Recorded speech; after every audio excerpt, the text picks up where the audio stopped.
Hi. It's week 12 of the RaFFle season, and we're pretty excited here. We've worked ourselves up into a favorite pitch, as illustrated here. Look at him. He is floored by all the excitement that's going on. And so he's really not that excited. I'm really not that excited. I'm really struggling. And I think it might have something to do with the fact that the Dirty Birds have lost 4 in a row. That's 4 losses in a row, now officially out of the playoffs, which, what are you going to do, right? It's a stupid game. It's a horse game, as I'm fond of saying. So I thought today what we do is we take a little stroll through, since we are 2 weeks away from the playoffs, we take a little stroll through the standings and see where we stand. And then I'll get this obligation over with and I can move on to the rest of my day, which is probably going to be eating more carbohydrates and sitting in a stationary position. And going up in the attic and getting the Christmas But probably not doing that. So first up, in the Campbell division, we have your Spankos, 6-5, very tenuous spot. They're at the top of the division by 1 game, but that's about it. They are the top leading scorer, so that's always a good thing in their book, but things can turn on a dime in the wacky, crazy Campbell division. Followed closely by the Dirty Birds, who are that said game behind something. They're at 5-6.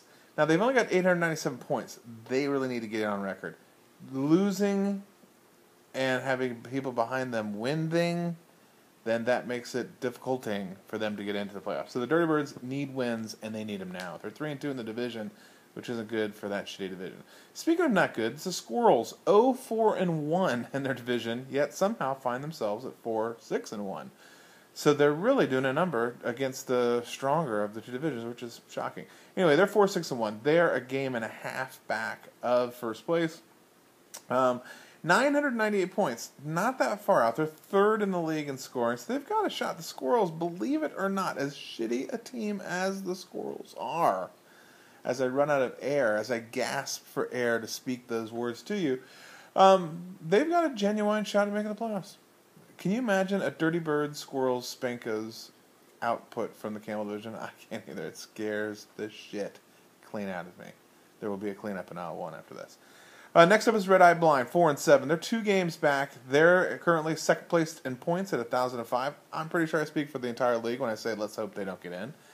Then you've got your lovable Livid Llamas, everybody's darling, now officially out of the playoffs. 2 games back, 3-2 in the division, 968 points, puts them about 4th in league scoring there.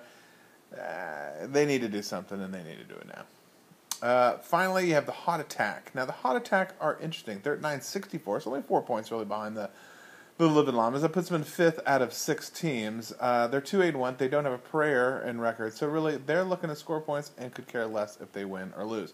So, if you're a betting man, I think you put your money on Spankos Birds.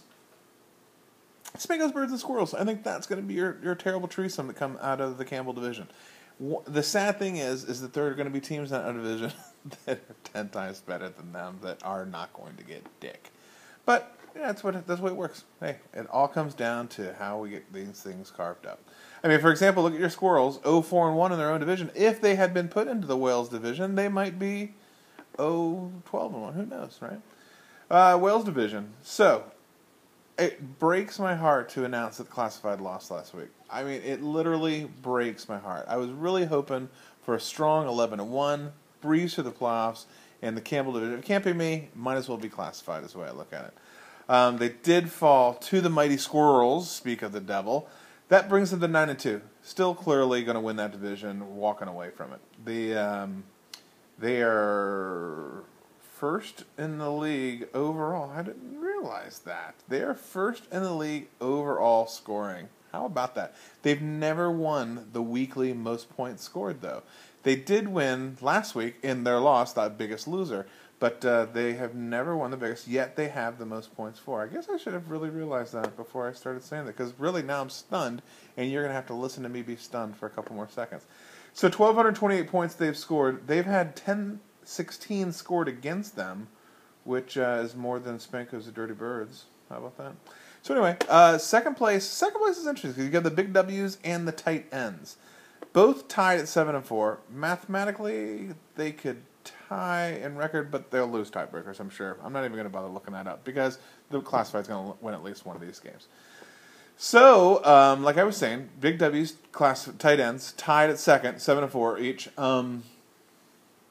What I would say here is I know that the tight ends have the tiebreaker against the Big W's, so that's bad news for your Rolling Thunder because the tight ends have scored 1,021 points. The W's have scored 1,187, which beats the Rolling Thunder's of 1,137, but I get ahead of myself. So, again, tight ends are now the second-place team by nature of the tiebreak. W's are going to be your most points scored third place and in the playoffs. Teams on the outside looking in. The Steel Curtain, 1066 in points, 6-5. Now, again, mathematically, a couple of wins. W's and tight ends lose a game. Bingo, bango, bongo. They get in. They're probably not going to get to the top slot. In fact, no one is going to get to the top slot. But they could get in based on record. Points is a stretch because they are over 100 points back of the W's and 70 points back of the Thunder. So they need a little help. But realistically, the Curtain is thinking about doing other things in their downtime. Jerk Store, coming on strong as of late, 6-5, game out of second. Again, same thing with the Curtain. They need some They need some wins and losses. They're at 1,015 points. I hate to tell it to the Jerk Store, but they're going to come up short. By the way, I wrote this up, and I'm sure you all read that. But the Jerk Store, 151 points last week. 19 more they could have scored if they would have started Schwab over Freeman, and that would have been 170. The record was 153 from 2008 and, again, last year. But 170 blows away the record of 153 previously. Just a shocking amount of points that could have been scored. Instead, it's 151, and no one will remember it next week. And then last place, it's the Rolling Thunder, 5-6. Very remote shot at getting in based on record. But those 1,137 points are 50 behind the W's and 60 above their nearest competitor. So, you got to figure the Thunder is hoping that the W's are going to get in on record. That gets their points out of the way, and then they run the table on the points. Then they get to take the W's down in the first week. So, just thrilling things that are going to happen here. And if you're like me, you probably could give two shits if your name isn't one of those six that I mentioned. So, what are you going to do, right? Just taking I guess I probably should have thought through this more, but I didn't really. So, we're doing this on live here. You are looking at the Birds are out to an early lead. The W's are out. Red Eye Blind is all over the Hot Attack. But again, the Hottie Boys, they don't have anyone started yet. So we got some really good matchups. The Classifieds already put up 79. They still got 4 to go.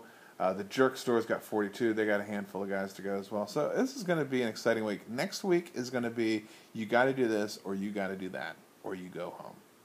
So for Cindy, Pete, and your host, Chris Redaway, have a great time. I hope you had a fabulous holiday, and let's go Lightning.